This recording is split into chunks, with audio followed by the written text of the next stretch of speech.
When Donald Trump entered Qatar's airspace, the scene was no less than a Hollywood royal action scene. Qatar Air Force's F-1-15 fighter jets gave a splendid escort to Air Force One. Qatar's Emir Tamim bin Hamad himself came to welcome President Trump on the red carpet. This splendid and royal welcome outside the airport under the supervision of Qatar's royal guards included a long motorcade of luxury cars, all the money in which was for Tesla's modified Cybertrucks. This was not just a diplomatic visit but a royal power show. Neither any US president nor any other leader received such protocol from Qatar before. Behind this flattering attitude is hidden a very big deal and a royal gift which even a billionaire like Donald Trump is reluctant to accept. Flattery once again in ZMTV's videos. During her Middle East tour, Nazreen Donald Trump visited Saudi Arabia, UAE and Qatar, and at all three places she was welcomed not like an ordinary guest but like the emperor of a global superpower. In Saudi Arabia, she was given a lavender carpet welcome.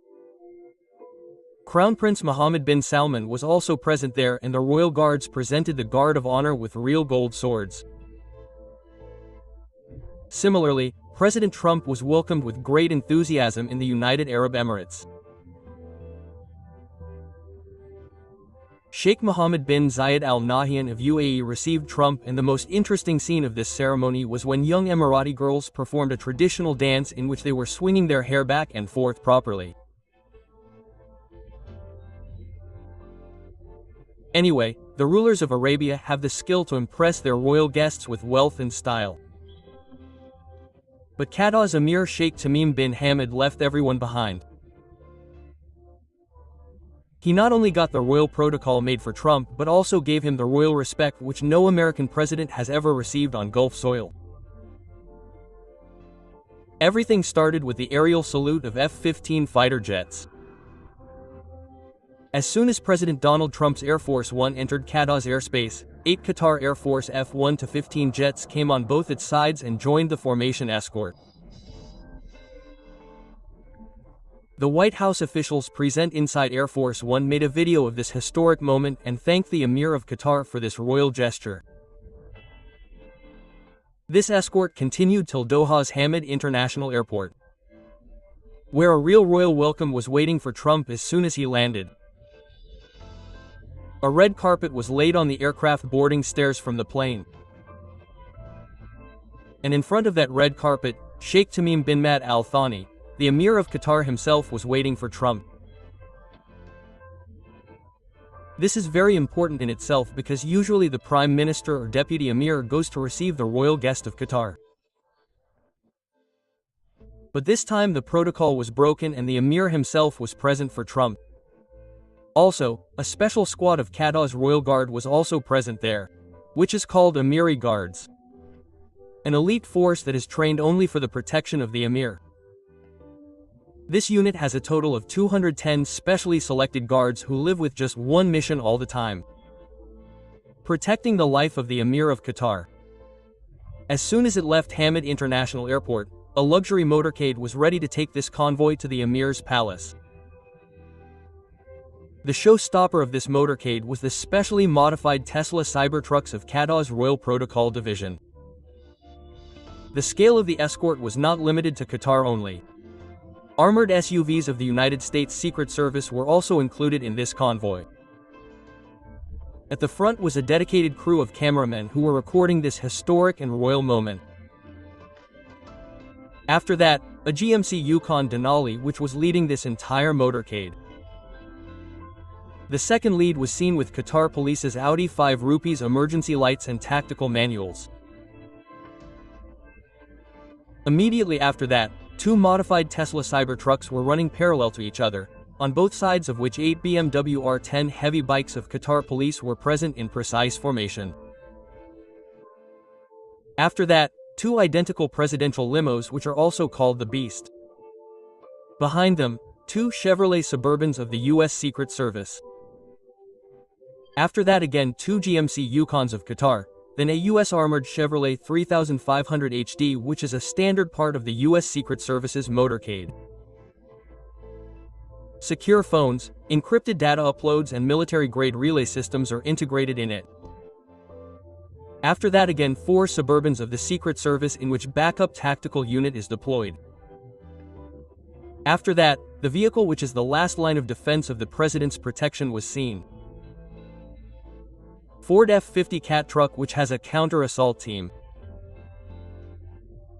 And finally, as far as I could see, this vehicle with a dome on it is the Secret Service's ECM vehicle. It has advanced jamming systems that can detect and neutralize any drone or missile. And finally, once again, vehicles of Qatar Special Security were included. In this entire royal protocol, as far as the camera could see, more than 40 vehicles could easily be counted. When President Trump reached Al Wajba Palace, he was welcomed in a more royal style. Qatar's traditional guards riding on horses and camels made a symbolic formation around the beast, and then Qatar's famous Jamana Arda i.e. sword dance began. A cultural performance where the shine of swords and the beat of doves gave a wonderful color to the hospitality. As soon as President Trump entered this palace spread over 200 acres, he could not stop himself and praised the palace a lot. During this historic visit, many major economic and strategic agreements were signed between the United States and the state of Qatar. According to the official website of the White House, President Donald Trump has made a total economic commitment of $1.2 trillion with Qatar, in which the U.S. aircraft manufacturing company Boeing got the biggest order in its history from the state of Qatar.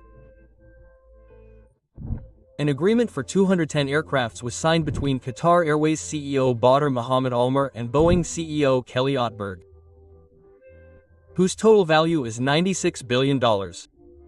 According to the White House, this deal is historic not only for America from a financial but also from an employment point of view, because it is estimated that 154,000 American jobs will be created every year from this order.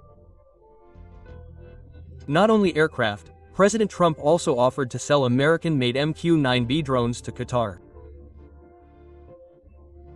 The estimated deal value of these drones is $1.96 billion, and these drones are known for cutting-edge technology in surveillance and defense intelligence.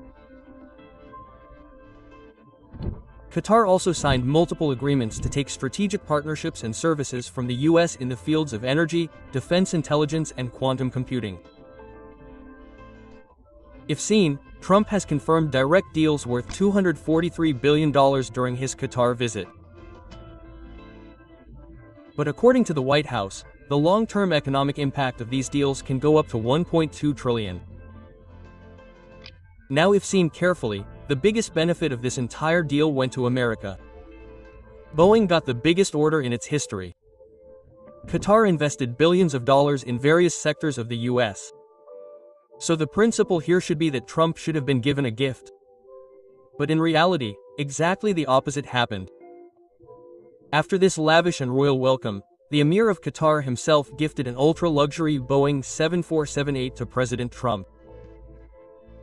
This is the same jet that was earlier designed for the royal family of Qatar, which the world knows as Palace in the Sky. Its estimated value is $400 million, and it is believed that it is one of the most expensive diplomatic gifts in the world. It has a capacity of 89 passengers with 2 full bathrooms, 9 laboratories, 1 master and 1 guest bedroom, multiple lodges and a private office. President Trump has received the offer of this most expensive gift, but there is an issue here.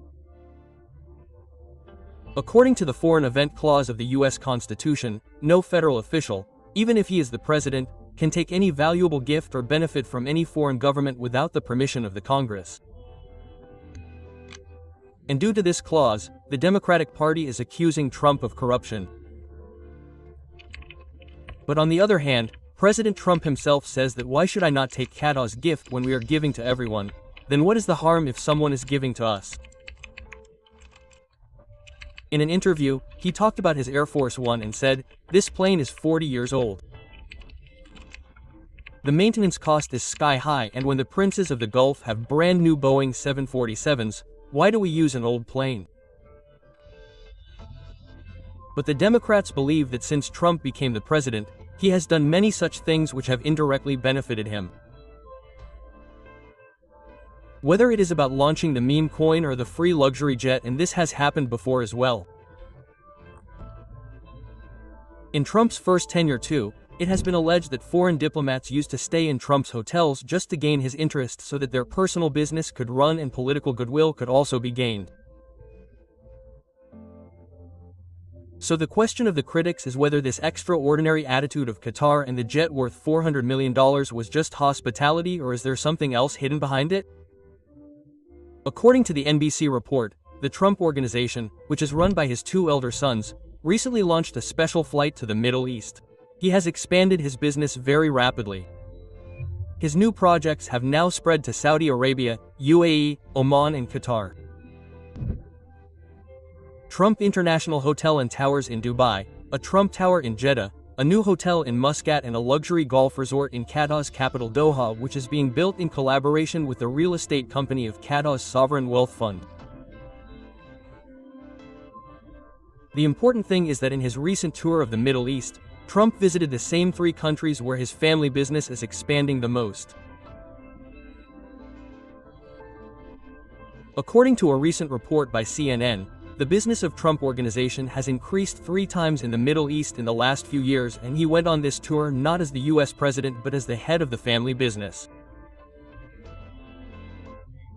Remember that not only in Qatar but Trump was also given royal protocol and red carpet welcome in Saudi Arabia and United Arab Emirates, where his hotels and real estate ventures are growing rapidly. Now criticism is not limited only to his opponents. Trump's own supporters are also saying that we elected a president, a national leader, not a person who tours the world for the benefit of his family company. Of course, Trump is saying that he has nothing to do with this business and his son organizes it. But in the end, this business belongs to the Trump family and it will benefit Trump only. Hope you will like and share this video of ZMTV. Thank you very much for your loving comments. See you in the next great video.